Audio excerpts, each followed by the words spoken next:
Hey all, just a quick update on the Mighty LeBaron. As you can see, the LeBaron is no longer over on my patio, it's here in the driveway, and it drove over here. I have now completed all of the tasks I wanted to get done before attempting to start the car and drive it around a little bit.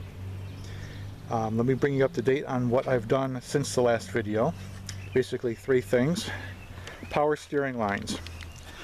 So, you're not going to be able to see it too easily, but hanging out down there are some new power steering lines, both feed and return. Those were a colossal pain in the butt to get to and work on because of simply space limitations, but I got those taken care of. I also did a service on the transmission, dropped the pan, replaced the screen, resealed the pan. You have to use RTV for that. Put new fluid in. About half of it comes out when you drop the pan. I replaced that. One of the things I noticed while working on this, that is an external transmission filter.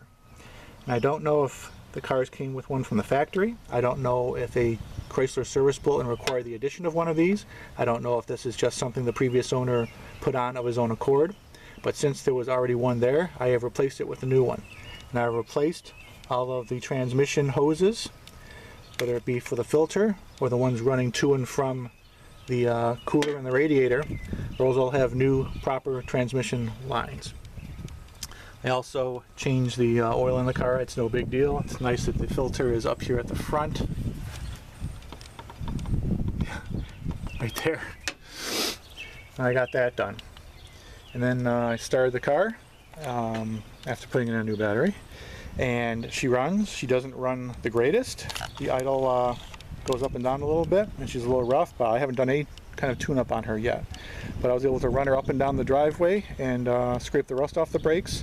And all the work that I've done so far in terms of the power steering system, the braking system, the fuel system, the exhaust system, I don't have any leaks from the work that I did, which I was really happy about. There is still what sounds like an exhaust leak up here at the front of the car. Could be at the manifold, or the pipes that I did not replace may have leaks in them as well. I'm going to have to look into that later. So the next steps projects are to work on the cooling system for the car, replace all the obviously the fluid, the hoses, the thermostat housing, and the thermostat, get all that cleaned out. And then I'm going to work on the belts, accessory belts, as well as replacing the timing belt. This is a non-interference engine, so as tentative as I am about working on timing belts, I'm not too concerned about this one because if I screw it up, I'm not going to break the engine. So the astute of you might notice one other thing that's changed about the LeBaron is that there's no longer any pinstriping on it. So the pinstriping on both sides was damaged and missing in places, and I took it upon myself to remove it. And it was quite the job. It required the judicious use of a heat gun. The pinstriping was basically just a vinyl tape, and I had to use the heat gun to soften up the tape a little bit to make it a little pliable so I could start peeling it off. And it only peeled off in short chunks for the most part.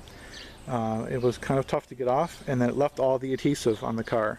And removing that required a lot of scrubbing with denatured alcohol and microfiber towels to get the adhesive off without damaging the paint. But it worked, and the paint is in good condition.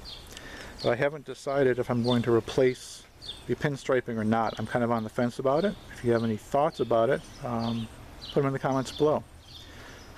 So that is where things sit with the Mighty LeBaron. Thanks for checking out the video, guys, and have a nice day.